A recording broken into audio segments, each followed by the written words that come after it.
Great. Well, good afternoon, everybody, and welcome to this meeting of the Mid and South Essex Integrated Care Board.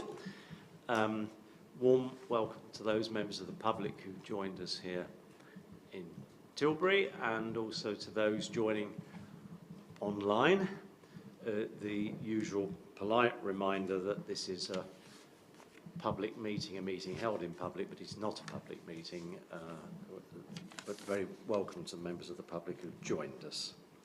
Could I ask people to introduce themselves, first of all, round the table? I'm Mike Thorne, Chair of the Mid and South Essex Integrated Care Board. Good afternoon, everyone. Tom Abel, Chief Executive of the ICB. Matt Sweetin, Medical Director of the ICB. I'm Ashley King, Director of Finance and Estates, deputising for Jen Keaton. Hello, I'm Paul Scott, Chief Executive EPA and Mental Health Member of the Board. Good afternoon, Joe Fielder, Non-Executive Member of the Board. Good afternoon, Jeffrey Olsen, Associate Non-Executive Member on the ICB Board.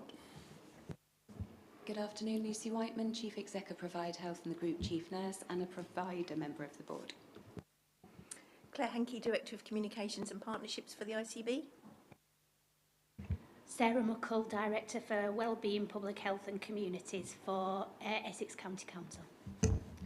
Dawn Scrapewood, Acting Chief Executive for Mid and South Essex Foundation Trust. Good afternoon, Nehasa Brown, Non-Executive Member of the ICB. Good afternoon, Anna Davey, Primary Care Partner Member. Good afternoon, George Wood, Non-Executive Member of the Board. Hi, Emily Half, Exec Director of Strategy for the ICB. Good afternoon, Giles Thorpe, Executive Director of Nursing for the ICB. Thank you. I must obey the rules because otherwise people can't hear if they're online. Thank you very much. We've got the register of interests. I've not been notified of any change to that register of interest. Thank you very much. We've had one question from a member of the public. This question is from Peter Blackman.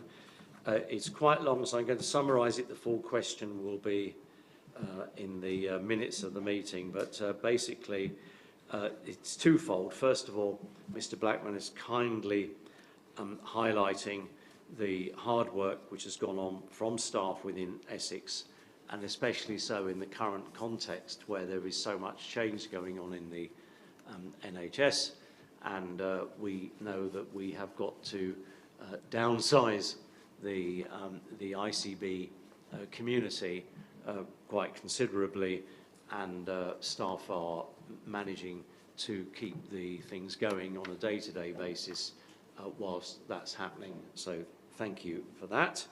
And then secondly, Mr. Blackman seeks clarity as to why the recent findings of the CQC report regarding our hospital, the Mid and South Essex Foundation Trust, were not highlighted, and what steps are being taken to ensure accountability and improvement and the mechanisms for that, and whether we had done our best as an integrated care board to undertake that. And I think, Tom, you're going to reply to that. I am. Thank you, Mike, and thanks, Peter, for your question. So the CQC's recent well-led report for Mid and South Essex Foundation Trust, and the outcome of that is referred to within my Chief Executive report in section 2.3, and also it's referenced within Giles's quality report as well. Clearly, the findings of the CQC report are concerning and are being addressed through the established governance and oversight mechanisms we have in place between the ICB and the Trust. The statutory responsibility for the Trust leadership and quality does lie with its own board, and I know it is something that Dawn is working with colleagues across MSEFT in terms of the resolution of that, and our role as an ICB is to provide both system level assurance and escalation rather than direct performance management. The issues identified by the CQC are now subject to an urgent improvement plan, which is being overseen by the Trust and NHS England's East of England regional team. And alongside that, we at the ICB are actively monitoring delivery and understanding what it is that we can do to support the Trust in their improvement. Non-executive directors of the ICB and Trust governors are engaged in that process, and the focus is and will remain on doing everything we can to strengthen leadership and governance at the Trust, and we will continue to report and monitor this matter through the ICB's Quality Committee, our System Oversight and Assurance Group, and equally onwards to this board to ensure ongoing transparency and accountability on the improvement actions that are required. Thank you, Mike. Thank you. We now move on to the approval of the minutes of the previous Part 1 meetings. There are two sets, the 18th of September, and we had an extraordinary meeting which was focused on the preparation for the new ICB set up within the East of England region. Are you happy that they are correct record? And you all know that silence is 1,000% agreement. Good. Matters arising not on the agenda, I've not been notified of any. I think there are a number of issues which continue in the papers that are coming before us. Anyone got any other matters arising? No? Yeah, of course, Joe. George? I guess today, I think it was obvious that the amount of work that the organisation's expected to deliver, particularly up the run up to March, and at the same time, the work is going to go that way, and the staffing levels are crossing down. It's also flu season, it's also whatever. Having been through two reorganisations before myself, this one really worries me in terms of the amount of work coming for our people. And you know, there's one thing saying, well, it's their job to do it. That's easy enough when you're not losing your job. So I think we just need to give due consideration as to how much extra work we're putting on, and if there's anything we can take away, because it all seems to be incremental from what I can see. Well, Tom, anything you want to say? I mean, I think absolutely nobody is taking the efforts of anybody, and I know you're not thinking that we are, but nobody's taking any of this for granted. It is marvellous that people are managing to do what they do, but your substantive point is absolutely, could we take, is there something we can take away? And that's Tom. So I think it's a conversation we are routinely having across the executive team. One of the things that I am trying to work with NHS England on is a lot of the incremental asks are particularly in relation to planning for next financial year and beyond. And there are certain components of that planning that perhaps, you know, they're not vital in terms of like they have to be done by the end of March, and it may be better, particularly thinking about some of those areas where it would be good to get much deeper partner and stakeholder engagement to actually take a little bit longer over them. So I think our priority is we need to make sure we have got a good core plan in terms of a financial plan and a kind of operational plan for next financial year. That's got to be our core priority, as well as, you know, what are the key system changes that we want to try and drive on next year. So there might be something for us alongside the joint committee just to make sure that we're on track with that piece of work, whilst recognising that some other pieces of work might take us a little bit longer to get over the line, and that will flow into 26, 27. Yeah, thank you. It's a good point there, George. Any other matters arising? If not, we've got the action log and there are no outstanding actions there. So that brings us on to the Chief Executive's report. Tom. Thank you, Mike. My report covers a number of matters. I just wanted to firstly, for colleagues who weren't at the Essex Joint Committee earlier, just to give a quick update on transition first of all. So we've now completed the appointment process to the proposed Essex Integrated Care Board's executive team, who I've listed, and we've also completed recruitment into the Executive Director of Neighbourhood Health role, and Beverly Flowers will be joining us from early December to take up that role. Secondly, we launched our consultation around the formation of the teams to support the proposed ICB yesterday. That consultation will run through to early January, with the anticipated completion of that in terms of people knowing the outcomes from that process by the end of March. And so it is going to be a time of significant work and obviously significant uncertainty for colleagues. At headline levels, we're looking at a reduction of around about 25% in terms of our pay bill for Essex moving forwards. So I just wanted to place on record kind of my appreciation for the engagement and professionalism of ICB colleagues, to date, but equally as we move forwards. Within the report, I also set out some of the guidance that has come out over the course of the last month or two. So we've seen the medium-term planning framework has been produced alongside the strategic commissioning framework, and so these are all things that we have absorbed and indeed are trying to reflect some of this within the proposed structure for the new ICB as we move through the consultation process. And equally, I just also wanted to draw attention to the work that's been going on around the Holly's GP surgery, where following CQC intervention, we unfortunately had to, we saw an interruption to service provision at that practice. The team have worked really hard in order to try and restore services. We're not fully back up and running at this moment in time, but we are very nearly in that place. So a big thank you to everyone involved in that. And then in kind of more positive news, just in terms of some of the other developments, and so particularly I was delighted to go to the opening of the new Bewley Healthcare Centre, which has been a long time coming. We've seen the opening of the new Thurrock Community Diagnostics Centre, and again I was delighted to be there, and we've also seen the opening of a new dental location in Grays. So we've seen some really good kind of practical, physical manifestations of expansion of capacity of service for people within Mid and South Essex. And so again, a big thank you to all colleagues who were involved in that. I'll pause there, Mike, for any questions. Thank you. It was nice to have developments which are sort of virtually from the head bone, the knee bone and the toe bone. So good to see. I mean, there's evidence that stuff is still going on as we work out how to reduce workforce by 25%, which would mean, around this table, 4 people would not be here if we were employees at the end of March, to give you an idea of the scale of change that involves in physicality. So thank you, Tom, and thank you for your hard work and leadership, which we appreciate as a board very much indeed. And we've all been, as it were, listening into the calls and the briefings about this, and they are open, honest, straightforward with colleagues, and that has to help people deal with this difficult period. And again, thank you for that. So any other questions or comments on Tom's report? Yeah, Joe.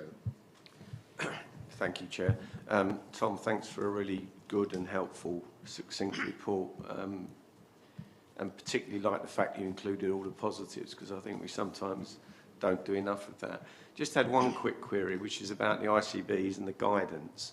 Some of the key implications, number 2 talks about local autonomy and accountability. I kind of get the bit about productivity, but I wondered if you could just share with us a little bit more of your thoughts around how accountability might change, and also the comment there on financial balance. Just maybe elaborate on those a little bit for us, because it's possible you're privy to more than we all are in the emerging guidance. Thank you. Maybe a little more, but not a lot more, I would probably say.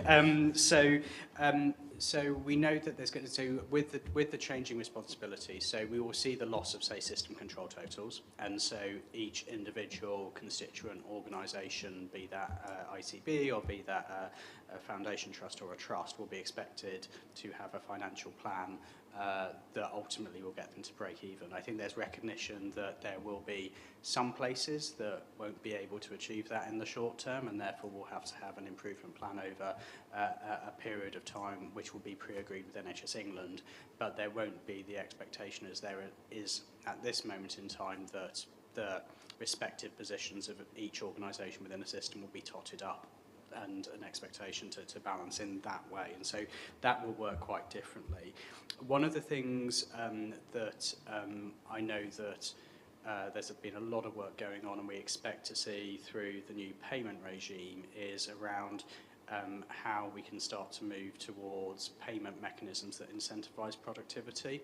So we know that there's going to be, for acute services for next year, the publication of a number of best practice tariffs. The intention around that is to try and encourage productive practice and more productive delivery of service, and equally there will be, we won't be there in terms of the implementation of this next year, but there is a lot of work going on in terms of for community mental health services as well. How could that be reflected? And so I think what will be expected of ICBs in the future is how do we, through the contractual mechanisms we have in place and the commissioning arrangements we have in place, are commissioning services so they can be as productive and successful as we want them to be. And that's going to be a two-way dialogue between us and our providers in terms of how do we successfully deliver on that. So yeah, the other thing that I think we will see is a changing of the oversight framework, and so we've obviously got the oversight framework at the moment for trusts. I think we'll see next year a publication in terms of how it will work for ICBs, with a much more focus on neighbourhood health development and the delivery of some of the kind of key 10-year plan commitments as well. So I think we'll see that come in due course. I hope that's helpful, Joe, but I think there's still a lot to come as we work all of this through. Context is very helpful. Thanks, Tom. Jeffrey, and then Paul. Thank you, Tom. Again, I agree. Painting quite a busy picture, which is really positive as well. I think, and also I welcome the appointment of the executive neighbourhood, because that took some time. So that completes that tier of leadership, I think, which is really good. I think my question is around this kind of multi-year planning, shift to multi-year planning. If you could just give one or two examples, what difference that means. So I can think of, for example, does it apply to Better Care Fund, for example? Will you be able to see that? Or Health Inequalities Fund, things like that. Just a couple of examples. Thank you. Yes, so the idea of having a multi-year plan and multi-year allocations, which have just come in and we're just working through those at this moment in time, is intended, and so we can provide kind of longer term commitment to key activities, and particularly key transformation activities, to help drive change in those places where we feel it is most needed and warranted. And particularly, I think this will help address some of the concerns that we have in some parts of the community and third sector, where we have in recent years been unable to commit to anything longer than a year in terms of our relationship with them, which obviously really inhibits their ability to innovate and to do interesting things, which would improve outcomes and improve the effectiveness of NHS care and NHS services. So it will give us more options, I think, by being able to commit over a long time and plan over a slightly longer term horizon, rather than just kind of lurching one year to the next. Thank you. Paul? Yeah, thanks. So, Tom, just going back to the comment Joe made about the removal of system control totals, and for different reasons, virtually all of the organisations in Essex are under some sort of pressure, and it could signal, couldn't it, that we need to go back in our bunkers and just sort our own pieces out. But I know it's EPA's intention. I'm pretty sure it's your intention that that's not the case. We do stay focused on integration and working together to solve health and care challenges of the Essex population. I just wanted to check that, I think. Yeah, I think so. So I think we'll need to work together. I think that the question that we're going to need to answer through this planning round, Paul, is what is it that is within the gift of each organisation to solve in terms of the challenges they face, and then what is going to require system-wide work to address, and we're going to have to do that together across all parts of Essex. So yeah, that's very much the commitment. I get the one thing that I don't quite know how it'll play out is clearly the accountability for that financial performance will run up still to NHS England, and so there's a how do we all individually protect against that as that becomes more real and as the regulatory architecture stands up and starts to work. So what happens then with cash that we've been given where we have discretion, and and to date we might have used that to support other parts of the system? Are we now going to be positively prevented from using that in that way? Do we not know? Or, you know, where are we going to be on that? Because otherwise you could close one eye and still see where we are now, couldn't you, if you see what I mean? Yeah, and there's going to be a transition, isn't there, in terms of we're not going to lurch from exactly where we are today to where we are tomorrow. The key thing we need now we've recently had the allocations came on Tuesday, I think, right, Ashley? So the allocations came out on Tuesday. We're currently working out through this. There's a number of big changes in terms of the way the allocations are constructed, and so deficit support funding has been cycled back into all of the positions and the allocations.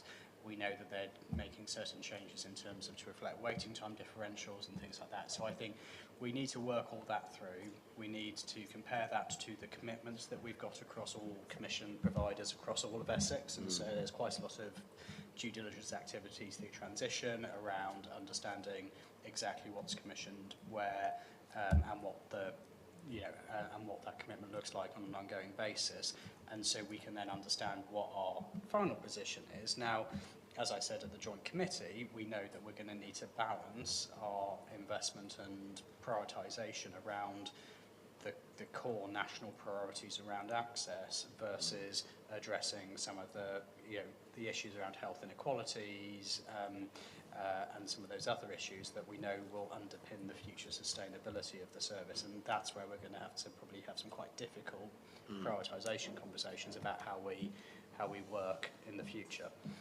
What about SDF? That's in the allocation. So ring fenced? No. So most of the ring fences were lost this year. I think the mental health investment standard is staying.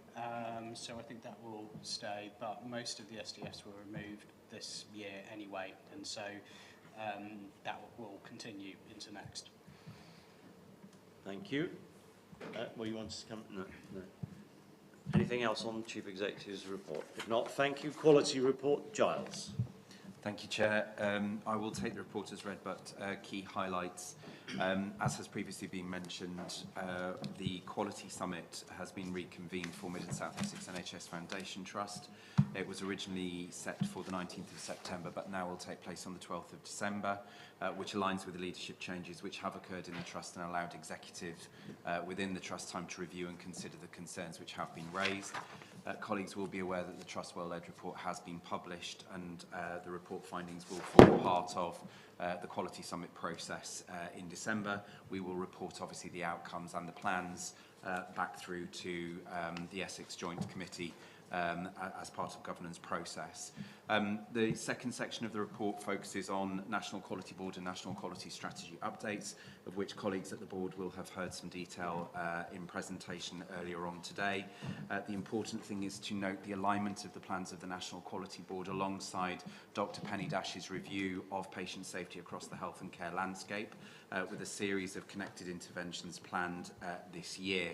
Positively to note, the expert reference group convened to set the development of the quality strategy has included representation from Mid and South Essex Integrated Care Board, and the team will contribute fully to the process. In addition, in line with the ICB model blueprint and regional model blueprint, the NQB is also now consulting on clarity around responsibilities and accountabilities at provider, ICB, regional and national levels, with the clarity of focus for 26-27. And again, that will be formulated and reported back through to the Essex ICB Joint Committee. To inform the board, as I've previously mentioned, a number of good practice documents following the publication of the Model ICB Blueprint had previously been shared. An additional one in relation to infection prevention and control had been published separately.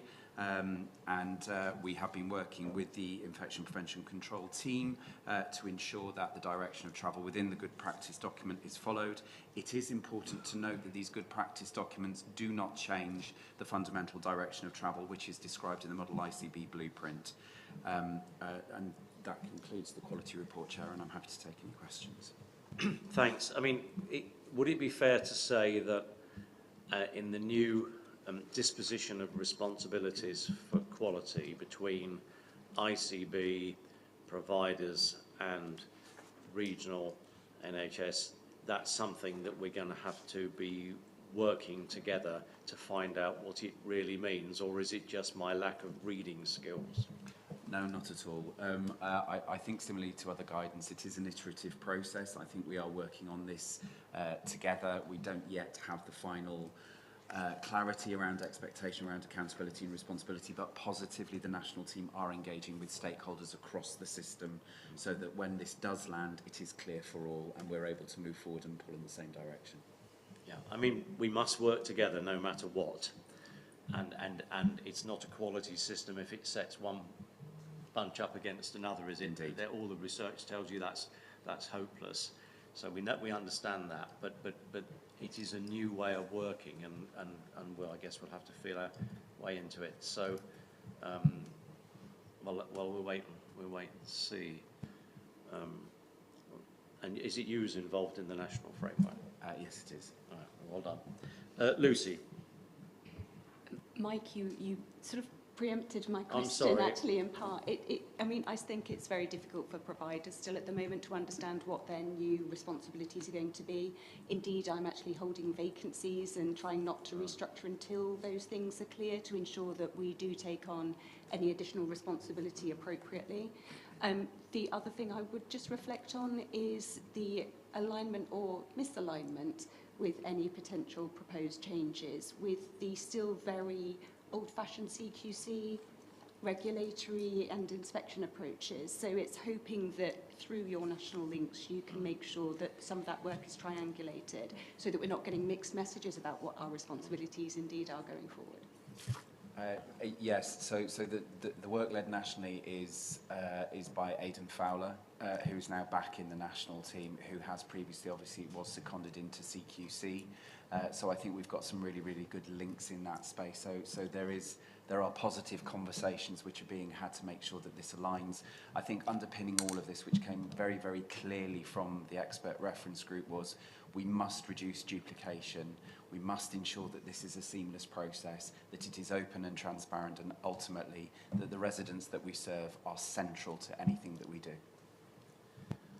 That's good, but to get their undivided attention, tell them they're old-fashioned. Career limiting, not quite yet. Joe. Thanks, Chair. Giles, I was listening to Radio 4 the other day, and there was an interesting piece came across on the overprescription of antibiotics and its long-term threat to society globally. I mean, there's some statistics bandied around which were fairly frightening. So I just wondered in the context, and maybe Anna might want to comment on this as well, in terms of primary care within the system and going forward, are there any initiatives underway which might save us some money on over-medication, et cetera, et cetera, et cetera? I will look to my right, and my esteemed colleague, Dr. Matt Sweeting, will answer that question. Thank you, Giles. Thanks, Joe. In fact, literally as you were speaking, a letter from the National Medical Director has landed around the priority of antimicrobial stewardship and resistance, and calling all providers and ICBs to arms in this space. In terms of our system performance at the moment, we know that we are good at not prescribing broad spectrum antibiotics, but we have a problem with the overuse of antibiotics in children particularly as well. It is an issue, it's an issue nationally and globally, and we are looking more and more at action plans and how to deal with it. The good thing is we've actually secured funding within the ICB over a 2-year period to have a task force and action log to start to look at this and implement. It's going to be embedded into providers, but actually there is a national drive coming from, including having champions at board level, to put this on the agenda. So it's right up there. We're being asked to champion it at a board level. We do have pockets of good practice here and also pockets where we need to improve. And we've just secured 2 years worth of some national funding to look at antimicrobial stewardship across our system going forward as well. Thank you very much. Thanks. Neha, and then Anna, if there's anything you'd like to add. I think just to add to that, and Matt, it did come to quality some time ago now, which was around community pharmacists and pharmacy leading that awareness and that stewardship as well, which is quite effective, and not, especially in, well, perhaps not so much in the UK only, but globally, because it's a global issue, AMR, in terms of that community stewardship is extremely important, not just at, you know, kind of the primary care or secondary care levels. So yeah, we do have that. I don't know the details that did come to quality. Am I right, Chelsea? Yes. So I suppose I'd just add that currently GPs are monitored on their antibiotic prescribing via the MOLS prescribing framework, which means that we get incentivised for hitting targets, ensuring that we restrict antibiotic prescribing to appropriate levels. And it would be good to see those sorts of schemes rolled out right across the system. Thank you. Paul? So it's just to go back to the question about quality and the accountability for quality.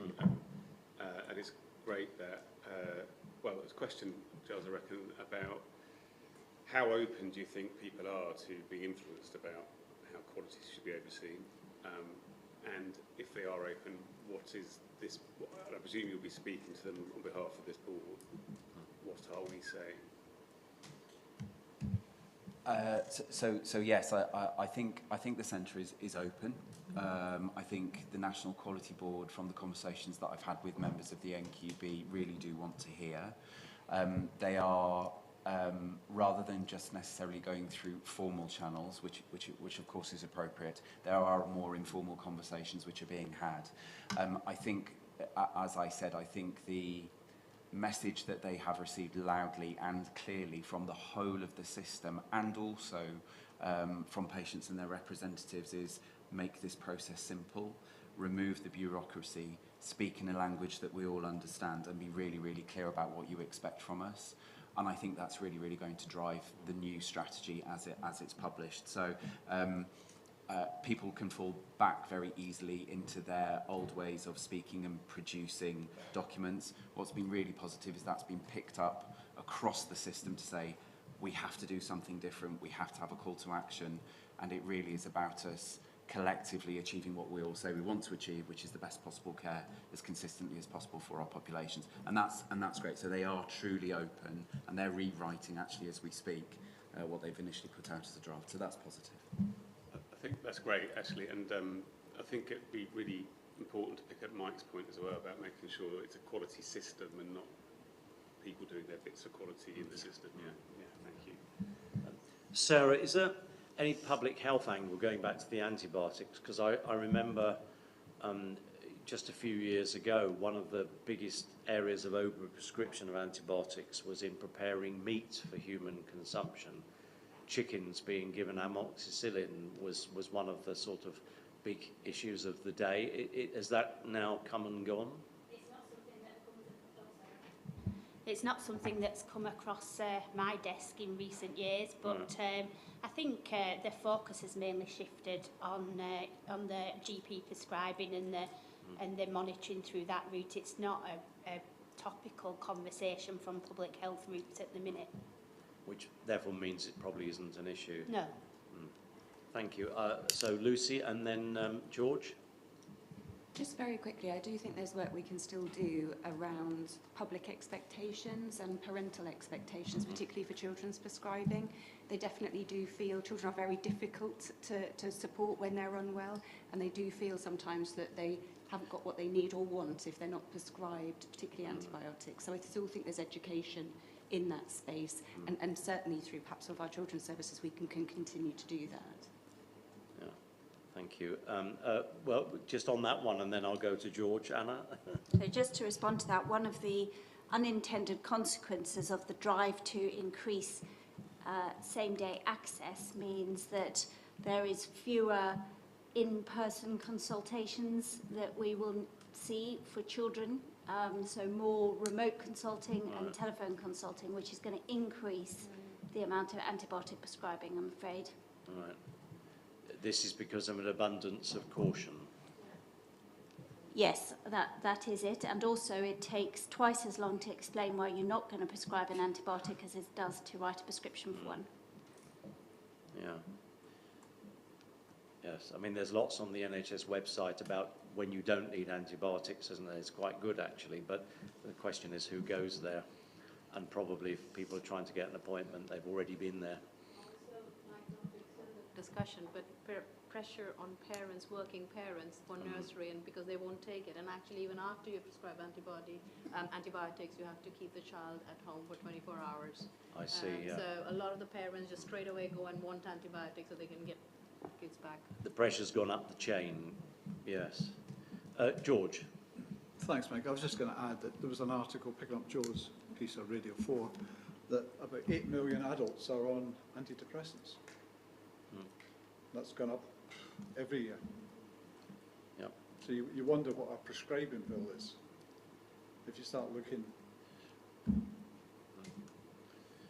I mean, it's a wider sociological discussion, isn't it? I think than this board, but I agree with you, and particularly as some of we've already talked about lower level mental health intervention as opposed to moderate to severe depression as well, and the interventions required. I think those discussions are ongoing and in the round, but you are seeing wider societal change. It's probably for a discussion outside of here, but yeah, that's what I'm saying. Thanks. Dawn, is there, the CQC is on obviously Giles' quality report, so is there anything you'd like to say to us about, you know, what is going on within the hospital, because you'll be completely aware of what is happening, just sort of a bit of an update? Yeah, thanks, Mike. So we've definitely obviously taken on board the feedback, and colleagues might have seen the note to the public to recognise the fact that we absolutely need to do better for our patients. We've got an action plan that we are progressing in line with the Quality Summit that's due on the 12th of December, and we're currently going through a restructuring the organisation to reflect the governance requirements. So work is underway in response to that. Thank you. Yeah, so presumably when we get to the quality seminar, you'll be saying sort of what is actually happening on the ground to give people a flavour of that. Okay, thank you. So are we done on the quality report? So thank you, Giles. Finance and performance report, and Jen is away, so we've got Ashley, and you're most welcome. Thank you, and I've been asked to put out a few points on the finance and part of the paper, but obviously take it as read. So the report itself presents a month 6 position following detailed review at Finance Performance Committee on the 4th of November. As a month 6, the ICP is reporting a year-to-date delivery and forecast in line with plan. Key movements since the previous month 4 report presented to the board include an improvement in the acute position as activities move back in line with the indicative activity plans. However, the ICB is continuing to see pressures in health-funded package of care, particularly within all-age continuing care and discharge to assess. In regards to the system position at month 6, the system was reporting a year-to-date deficit position, although continues to forecast in line with plan. Discussions have been had at Finance Performance Committee on the likelihood of delivery against this, given the current run rate position, and it is acknowledged it is incredibly challenging. System providers are currently working through their best, worst and likely positions, but until organisations change their reported position, the plan position will continue to be presented in the ICB papers. I think Joe might have a comment on this afterwards. Before I open it up though for questions, Jen did want me to raise or note the efforts of the team, given the embedding of the new financial system which has been rolled out across the country, which has been incredibly challenging. Audit Committee have been appraised with a further update due to go to Audit Committee next week on this. But I'll take the papers read, Chair, and open for questions. Thank you. I mean, yet more change and shifts while we're dealing with all of the above matters, so thanks to the whole finance team. It can be quite dramatic. The paper, I think, probably understates there, because if we don't honour our financial promises, then yet more money is taken away from us now by NHS England. So it's absolutely crucial that we honour those promises. We're in danger of not. I know that there was work going on to see if, so to speak, as a team, money could be found somewhere to, prop up where a particular hospital was struggling in a particular month. I don't know, have we been able to do that, or is yet undecided, or where are we with that? Because this catastrophic is a bad word to use, isn't it? And keeping, therefore, medically calm, it could be potentially catastrophic, so we need to make sure that we don't go into that territory. Where are we? Yes, so that links into the work that Ashley set out about each organisation doing their best, likely and worst case scenarios, and I think once we're clear on what those are, we can then consider in terms of what options might there be in terms of mutual support or any other activities we can do to support any individual organisation to help deliver system balance. Okay, so you're both speaking in code, saying that we're going to do what we can to avoid that. Well, we need to understand what is the scale of the challenge, and is that challenge bridgeable or not? Yeah. And that's the work that needs to be done. And of course, if it opens up so bad, there are limits, because there is a limited amount ultimately within the system. Yes. Joe.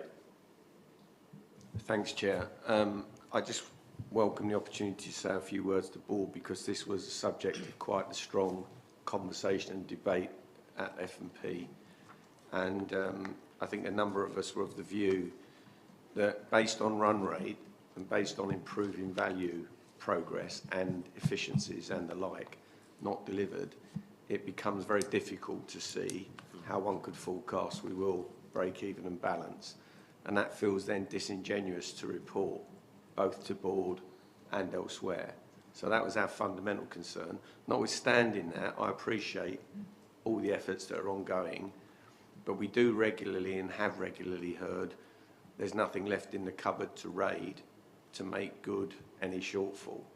So if it's all down to run rate now, we don't really see how the projection for month 12, this miraculous recovery, will come about.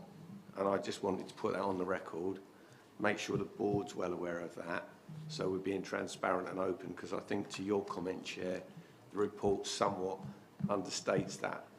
And when you're in the position, which I don't envy MSEFT particularly being in, which is you're already in trouble and the rug gets pulled by withdrawing funding, they just compound the problem. I'm not a fan of that. I've spoken out about it in the past, and I wish you luck with it, Dawn. But we need to be straight with our board where we are. Thank you, Chair. Yeah, I will invite Dawn to say something. I mean, this is potentially the withdrawal of tens of millions of pounds that we're talking about, isn't it, Dawn?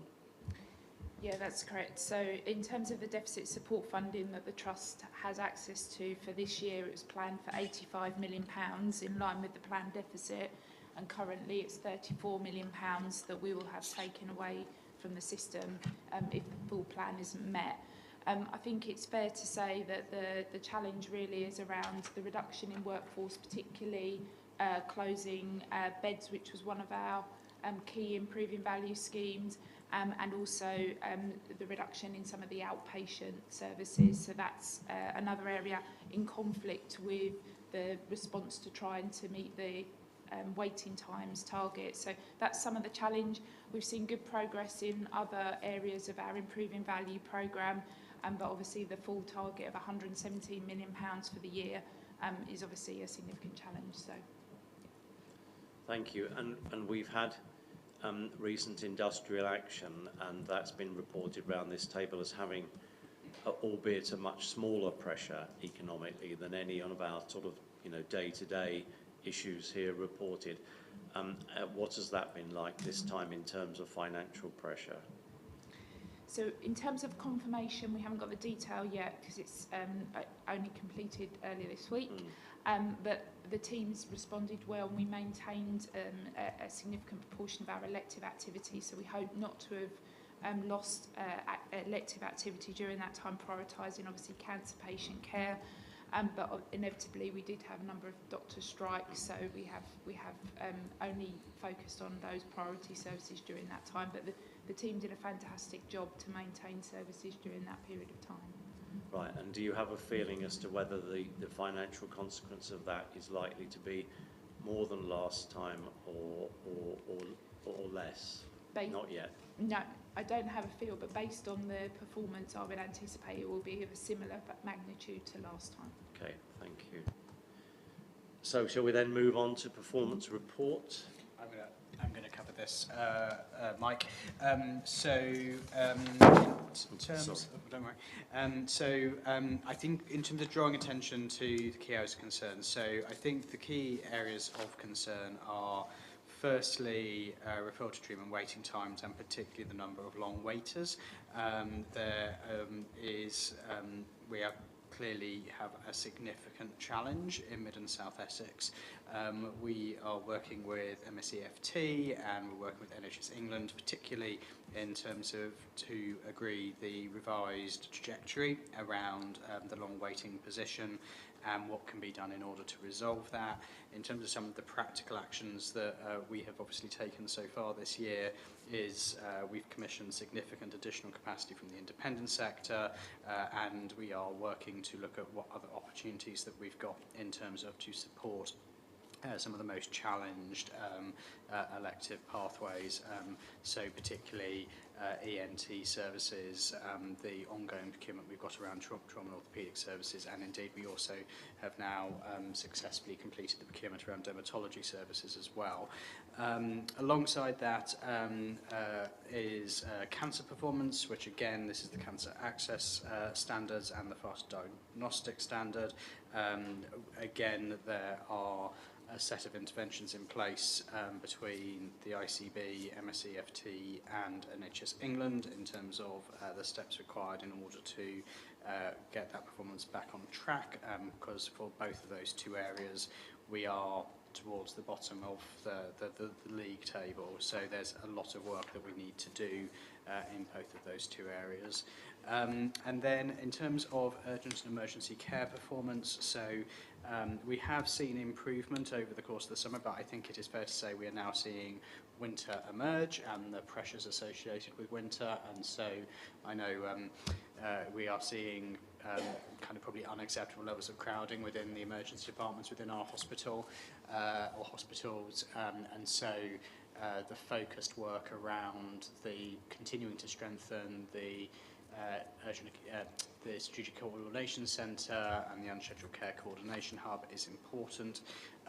We do know that where we do take concentrated action, we can see improvement, which is reflected within the Alliance report. When we come onto that, if you look at actually the number of admissions from care homes following the specific action we took in that area, we can make a real difference. And so one of the pieces of work me and Dawn have been talking about recently is trying to understand, is there specific cohorts of the population which are driving some of this demand and driving some of this challenge, and what can we do working across the system in order to address it, building on some of the good things that we've managed to do so far. But we're anticipating it's going to be a challenging winter. We have obviously seen the winter plan through other mechanisms, but we're going to need to maintain a laser-like focus on this as we go through December and into February at the very earliest. Tom, Dawn, there's been a lot of discussion about corridor care. Do we anticipate that will be a big issue for us this year? And is there still an ongoing requirement for monitoring of it separately? So there are protocols in place, aren't there, in terms of corridor care and temporary escalation spaces. But I don't know, Dawn, if you want to talk a bit about the approach of the Trust. Thank you. So regrettably, we do have corridor care, and we report that on a monthly basis in terms of the numbers of patients that we sadly care for in the corridors. And we do have a protocol where patients receive information should they have care in the corridor. We've recently had a review by NHS England across all of our 3 sites, and they complemented our approach on the communication with patients and the care that we're giving. As part of our CQC response to our improvement plan, eliminating corridor care is a focus that we're putting on over the coming months, which obviously will be a significant challenge when we've got high volumes of patients currently in that situation. It's not just patients in corridor, we also have a number of patients each morning that are awaiting a bed in our emergency departments. So it's really important that we make sure that system flow is really in place.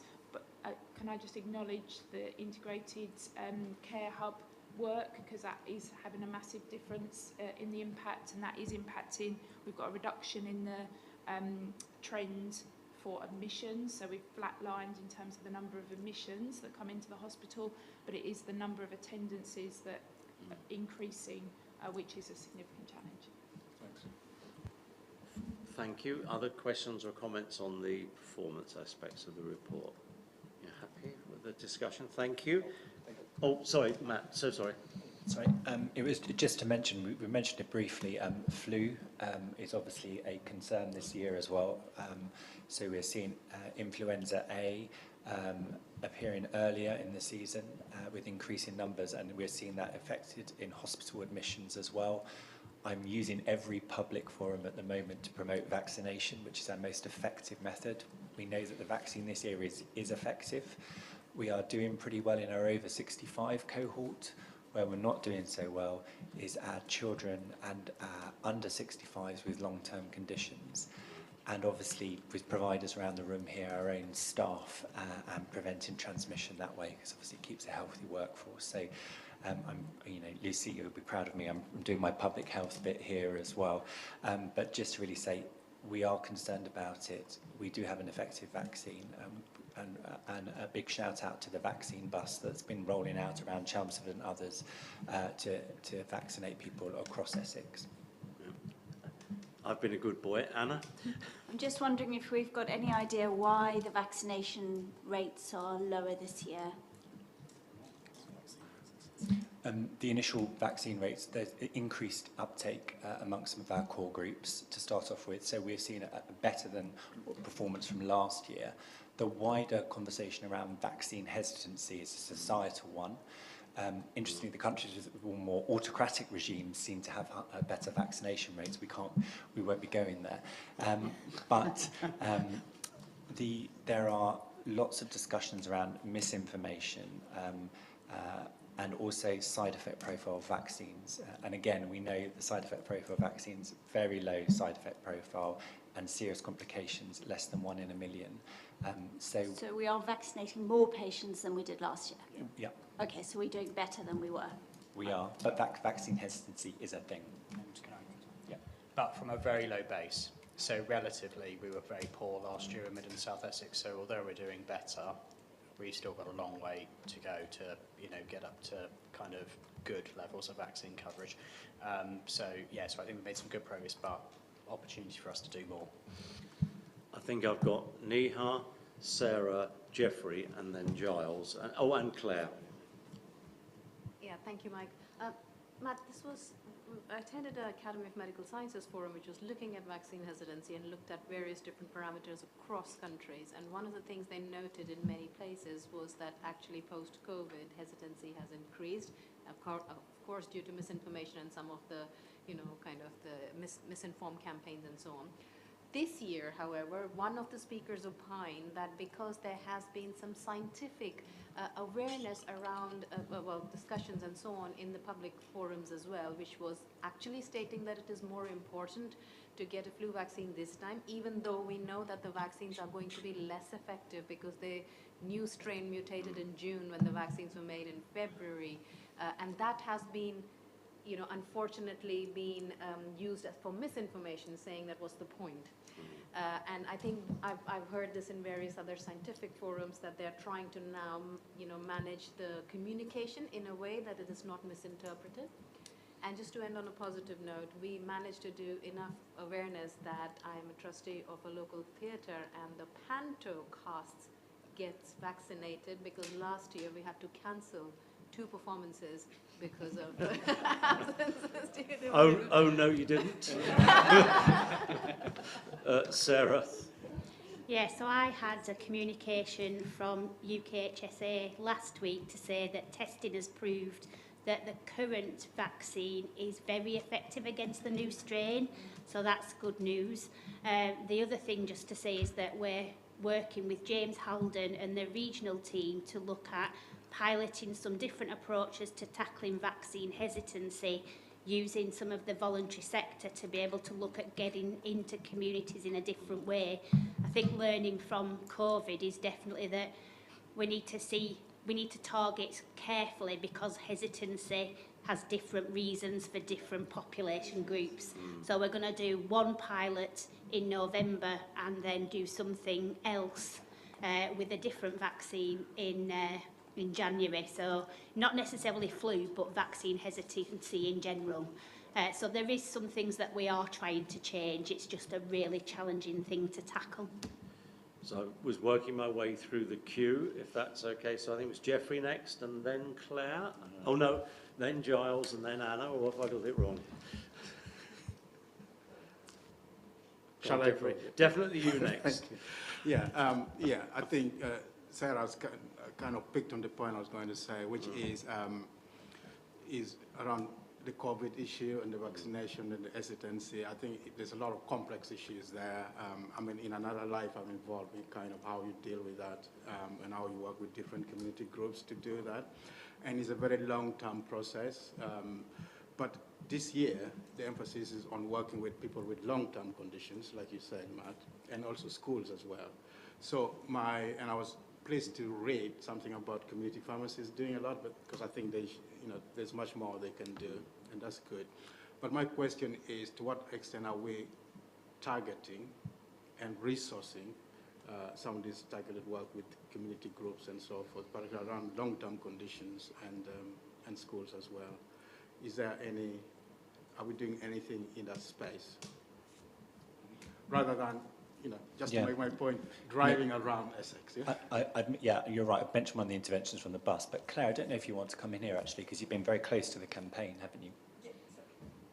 Thanks, Matt. And partly what I was going to say when it was my turn was it's actually the big flu weekend this weekend, the NHS big flu weekend this weekend. So there's lots of work going on locally with walk-in opportunities for people to have their vaccine. So anything you see that, there's lots of promotion that we're doing around that. So please do share that on your channels as well.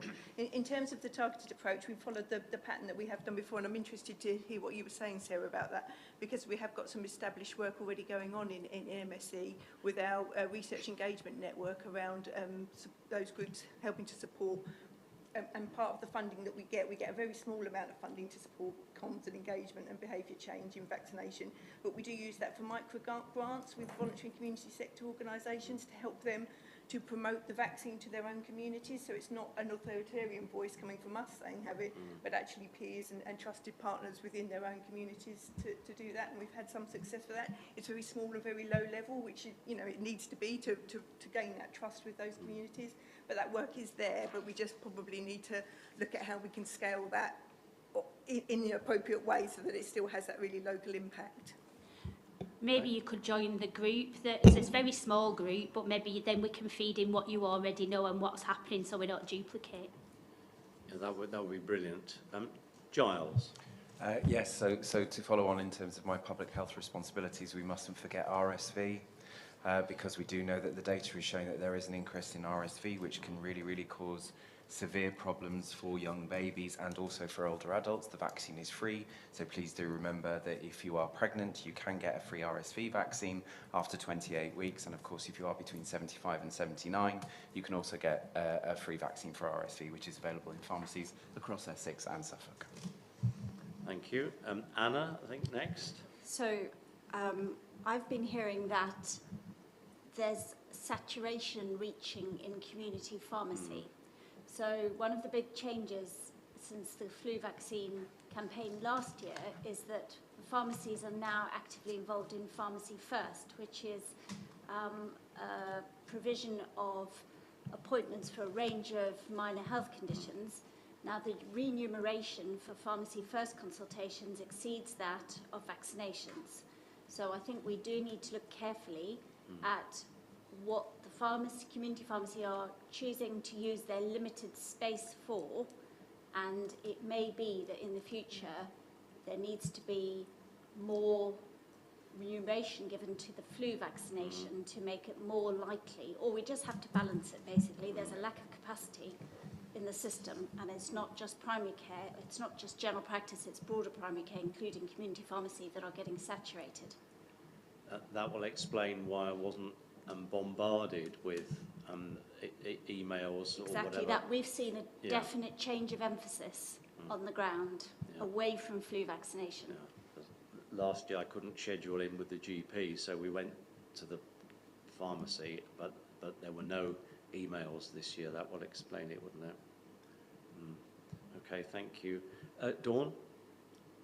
Thank you. So just to say that the trust is currently at 35%, which is higher than where we were this time last year. We've also been trialling something which is vaccinating some of our members of the public, and when we've tested the thinking around why people would pick the vaccine in a hospital is exactly that, it's the access to the pharmacies, and it was people that we vaccinated that wouldn't normally have accessed care as well, so that health inequalities piece was really good. So just to reinforce that message. I mean, you can see why people might be, I don't know whether hesitant is the right word, but you know, when you see the recent report that actually, you know, people within the NHS, the take-up's 30%, well, you can easily think, well, they're not bothered, so they're not scared, so why should I be scared now?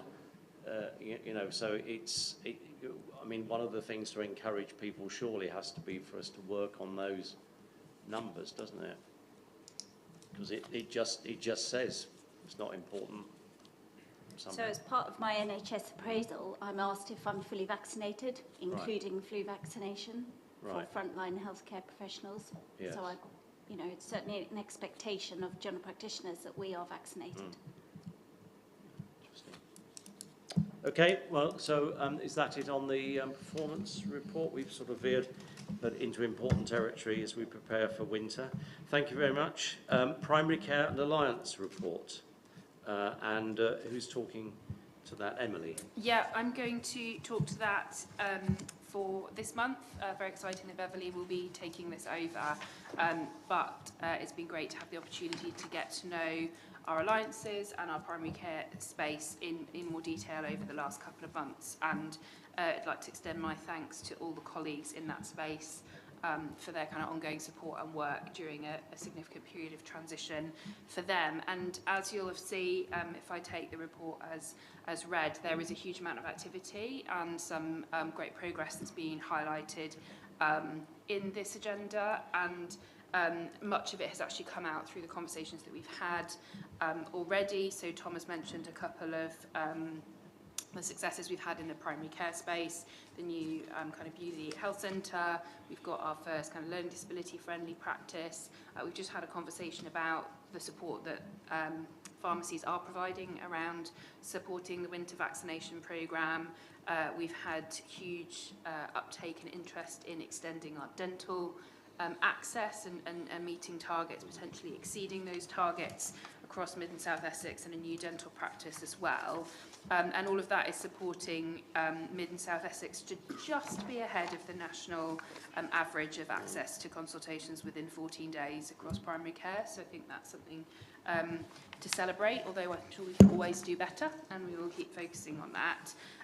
Also, my huge thanks go to members of not just the primary care team, but across the whole organisation for support around the situation we've had around the holidays and ensuring that patients could continue to access care through a challenging situation. Looking across our alliances, we've had a lot of discussion across particularly the Joint Committee today on the importance of developing our integrated our future neighbourhood teams, building on the foundations that we already have. And so the report talks about a number of different areas in this space around the work that we've got going on in integrated neighbourhood teams, and some of the green shoots that we're seeing there, and some of the data that's coming out across key performance indicators to reduce emergency admissions, whether that's from falls or people from care homes, supporting people to stay in their preferred location of living and location of care, which is really positive, improving the number of people we have on various registers. And I think it's a great opportunity for Essex to have engagement in both the National Neighbourhood Health Improvement implementation programme going to get the acronyms wrong, sorry, but also part of a national frailty programme in Mid and South Essex, which is really fantastic. But also great to see some of the wider opportunities we have in our localities, such as the Pride in Place opportunities that we have across a number of different locations, participation as part of the Coastal Navigator Network community. So it's really great to see that a lot of those are really community-based activities which are linking in with our integrated neighbourhood teamwork, with what we've got going across with our councils and providers in areas around the Better Care Fund. So yeah, my thanks go to all the teams who are continuing to work in this space. And whilst we have a lot of opportunity to develop and transform the model of care, I think it's really encouraging how much we're continuing to see progress, and that hopefully the foundations that have been set over the last couple of years are going to be a really solid place to move forward from. Thank you, and I mean, I agree with that sentiment particularly because just the first few paragraphs here on access and you know, the new requirements. I mean, time was we'd have been a laggard in that sort of space, and actually we're not. So that is, you know, that's just wonderful to see that notwithstanding all the above that's going on, we're clinging on to that. That's really good. Anna? Thank you, Mike. Thank you for those words. That's what I was going to say. I was going to pay tribute to the primary care clinicians and managers right across Mid and South Essex who've done such a good job at moving to the online access. All bar one practice is now delivering this, and we are exceeding the national average for the number of consultations done within 14 days. So, you know, this has been a really, really significant change for my colleagues on the ground, and I think we've done it with almost no fuss and, you know, continuing to show that primary care leads in the delivery of services for the system. Thank you. Yes, and it's much appreciated. I did find myself saying which practice, but but you know, that's a good move. George, yeah. Mike, is it worthwhile the board sending a letter of recognition to the primary care colleagues? Would it be appreciated? It would be. Okay. All right, we'll do that. Thank you. Other comments or questions on this report? It is encouraging that things are still happening. Yes, Jeffrey. Thank you. Thank you, Emily, for fronting this report. I think I'm going to ask a question around the neighborhood footprint, really, which is actually links back to an area you've been working in. And I know that over this month and maybe next month, there's a lot of discussion around, what's the geography of all of this. Can I just check? And we've got a 50,000 population as well, and some of this might align with the PCN footprint, isn't it? So what's the conversation there? Are we trying to go through PCN footprint somewhere? And also, that's the first question. The second bit, very quickly, is what do we anticipate the leadership and the governance at that level? And I'm thinking, how inclusive do we make it be? Otherwise, it'll all be primary care or all this, and some thinking around inclusivity. Thank you. Answers on a postcard, please. So That's a challenging question. I'll start, but I'm sure Tom will have more to add in this space. So I think, Javi, there are very practical conversations happening at the moment around the balance of what constitutes a neighbourhood based on how a population comes together across a geography, across a defined set of characteristics. As you've indicated, 50,000 is the kind of nominal size of what NHS England have indicated as a neighbourhood, but we're also thinking about how those neighbourhoods might come together at something called the multi-neighbourhood size, which is potentially closer to 250,000.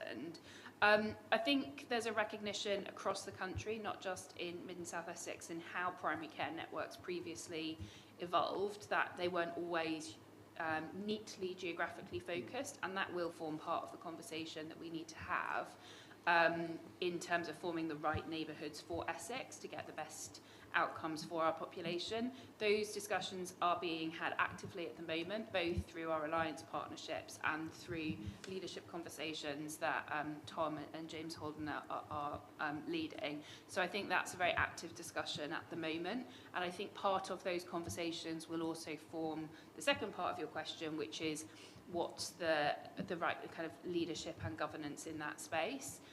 Clearly, we don't quite know yet. Sarah referenced in an earlier discussion about the fact that we're in the LGR consultation period for Essex at the moment.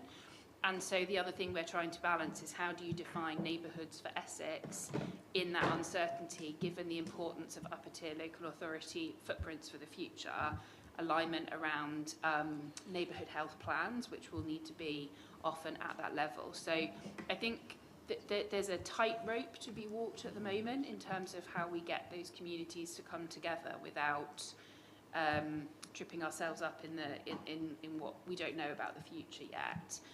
But I do think it's positive that there are active discussions happening in Essex at the moment in all of those areas. Tom and then Anna. Yeah, so I think we're not going to be slavish to the 50,000. So I think the test for neighbourhoods is where do you say you live? Where would your mum say that they live? That's your neighbourhood you live in, right? So that's the test we're going to apply. Equally, I think alongside that, we will need to work with PCNs where there isn't natural alignment. In many places there is actually, but we know that there's going to be some places that there isn't. And so I was at the, as with Paul actually, in terms of the PCN conference that the LMC did a few weeks ago, and so we started, to explore that conversation. I think then beyond that, I think in terms of the leadership arrangements at neighbourhood level, one of the things that we will need to go our head around as an ICB is what do we want to commission from neighbourhoods, and partly that will then drive what the leadership requirements are. And there is going to be an opportunity through, I think, in terms of working with local authority partners around how do we join up some of the commissioning we're currently doing at a neighbourhood and a multi-neighbourhood level, so we can kind of start to build sustainable mechanisms for provision of service that can start to take on some of the leadership of the development of the neighbourhood health service, because with the changing role of the ICB, the changing resources of the ICB, we're not going to be able to do some of the things that we've historically done in this space. But equally, we can also be very clear in terms of this is our expectations around who's around the table, who has a say in terms of decision making to make sure it is inclusive and representative of local communities. Anna? Thank you. So it's a really good opportunity here to form firm foundations for neighbourhood health. In the majority of the patch, PCNs align with neighbourhoods. So that's the first thing to say. This isn't a big problem in Essex. There are a few areas where there needs to be some refinement, but by and large, what you would call a primary care network is a geographically aligned neighbourhood. And the other thing to say is that within a primary care network, there is a clinical director who is paid by NHS England. So these are clinical leadership roles that are paid for from NHS England centrally. The big issue we have is that in a lot of primary care networks, those clinical directors who are usually general practitioners, but not necessarily, they can be any clinician, pharmacist, nurse practitioner, for example, they're spending a lot of their time doing work which isn't strategic in nature. It's human resources type work because of the complexities around employing the Rs staff. And the budget for the Rs staff has been climbing every year, and that's really a very, very significant amount of money that's now sitting in primary care networks. So one of the things we have to do going forward is look at how we mature the neighbourhood health system to utilise the expertise of the clinical directors to the best of their abilities, and ensure that we support the wider sort of functions of the neighbourhood health, maybe by looking at bringing some of those together so that we can operate on slightly bigger footprints, which will be more efficient. Thanks, Anna. I mean, we should say that the PCNs do resemble that infrastructure in the way you describe but they didn't always. So again, thanks to you and the primary care team giving leadership, and Matt and people who got into these conversations to get it into that shape, which is tremendous, and thank you. It seems to me that we're going to have to be flexible in the rules we put down, because if we want, I mean, and there's two tracks here, isn't there? There's the neighbourhood hubs, the sort of bigger things, and then there's the neighbourhood teams. And if we want, so there was a discussion at the Essex County Council Health and Wellbeing Board about, well, there's school hubs, family hubs. So, you know, they're there, they happen. What can we use those? So we don't want rules that prohibit that infrastructure from being used, because we've got to look for more efficient ways of doing it. And if they're there, but you can't, it seems to me, to have something with health on it that isn't directed by somebody who knows about that in a serious way. So our leadership has got to allow for that leadership to come in, or it won't be safe, or people won't respect it because they won't know it's safe and all the rest of it. So there's a trick to be pulled off here. And I'm slightly anxious in some of the things I've seen, I think mostly from NHS headquarters. We can't overpromise. You know, if we say all of this will be community-led, well, we don't have the money to give the community for it to be led by the community. Yes, the community must have a strong voice in what is going on in there, it seems to me, in some way, but we mustn't overpromise what we can offer people there.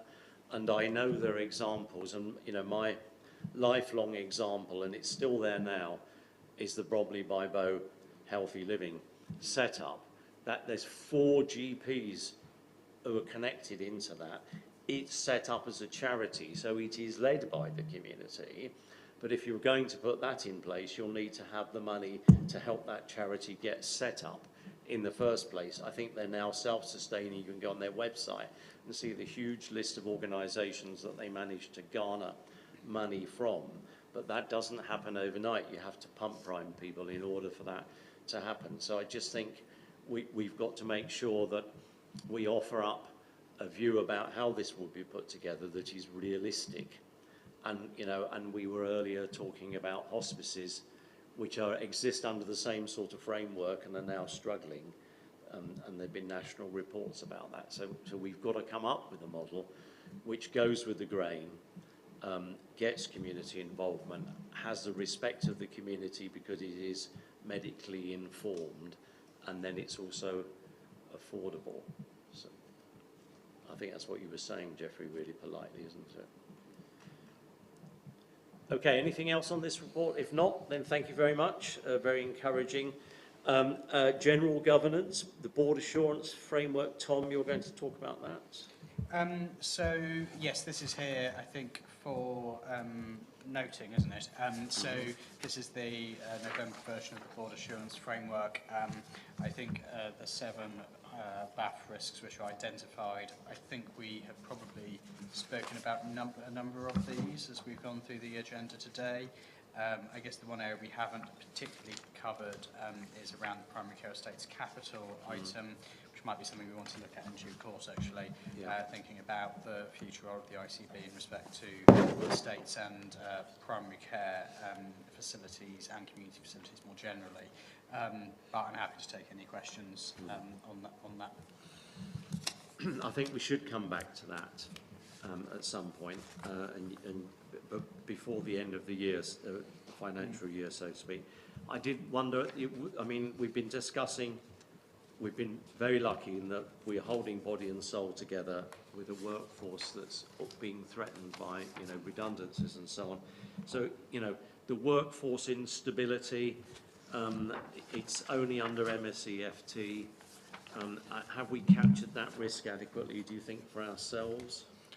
So we obviously have a BAF risk, which is workforce, so the first one. So in terms of the sustainability and affordability, and then for the ICB specifically, we have got the ICB transition risk that intends to bring together all of the risks associated with transition, of which one of those is around staff engagement and morale and the ability for the ICB to deliver during the transitional period. I'm trying to find the page, and you've got it. What number did we put on that in the end? 16. Yeah, you see. Now, is that? Well, I think what I'm asking is that does that actually? You're saying that reflects the risk, because at the moment, actually, we are holding people together. So yeah, so it's a 4x4, isn't it, in terms of impact and likelihood? Yeah, so yeah. it's I can't quite remember the terminology. High likelihood, high, not so, yeah, high. So I think it is a critical risk for us. I think it's something we're very aware of. I think we've got in place mechanisms to try and manage that risk in terms of staff, around the communications processes that we've got and the various other engagement activities that we particularly have going on now, given the consultation, and equally, as we spoke about the joint committee, all of the other transitional work that's going on around due diligence and as we spoke about under that paper. So I would feel that we've got, it is a high risk, Mike, but I feel that we have got some mechanisms in place in order to try and manage that as well as we can. Yeah. Okay. I mean, high risk in the context of this paperwork is a score of 20. I know the scores are kind of almost neither here nor there, but it's a means of thinking about it, isn't it? And you're saying, and I think it's probably true, but I was asking myself that question. George and Joe want to comment. Yeah, I think the last time we did this, Tom, we actually deferred the packages for HR by 90 days. So the HR team were still in place, working through the issues, but they were given a further 90 days at the back end. And I think there was quite a lot of work that we didn't anticipate. I think Joe got involved in with the RENCOM. Jeffrey and I got involved with the appeals panel. So I wouldn't underestimate the amount of work that this is going to generate for HR. For people who want to leave, we don't want them to leave. People who do.